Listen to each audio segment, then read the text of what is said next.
Mengapa hari ini demonstrasinya dibatalkan? Karena beberapa hari setelah tanggal 2 Oktober kemarin itu pihak perusahaan dan pihak yang berkepentingan seperti kepolisian dan Kementerian Kodim selalu menginginkan situasi damai dan kondusif sehingga tidak terlaksananya aksi demo yang sangat besar ini.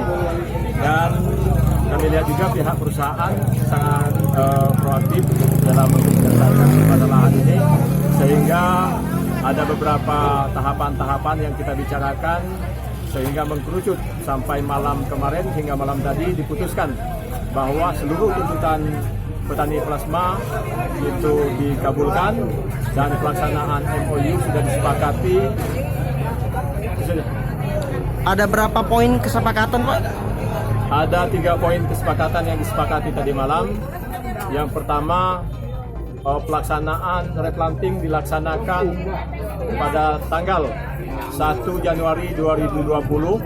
Kemudian MOU pelaksanaan replanting dilaksanakan pada tanggal 1 Desember 2019 dan juga 1 Desember 2019 dilaksanakan juga serempak dengan pelaksanaan MOU itu disepakati bahwa pembayaran dana pinjaman dari pihak perusahaan dimulai 1 Desember 2019. Berapa besarannya, Pak?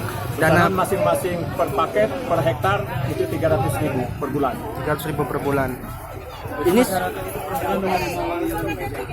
menerima dana pinjaman itu bukan dikasih cuma-cuma atau kompensasi dari pihak perusahaan, dan itu dimasukkan dalam utang. Berapa lama ya? Sampai berapa lama? Sampai kepada sawit menghasilkan, sehingga hitungan 300.000 itu cukup, itu di stop. Hitungan untuk mendapatkan plasma itu per rumah atau per kakak? Kalau berdasarkan SK Bupati 229/2013 itu per kakak. semua kesepakatan ini sudah disampaikan seluruh ke petani, Pak, ya?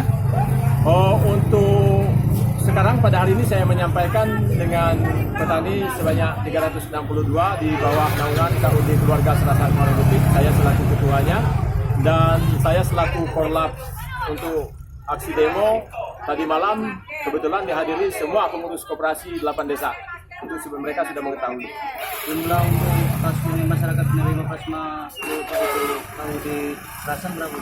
362 paket. 362 paket.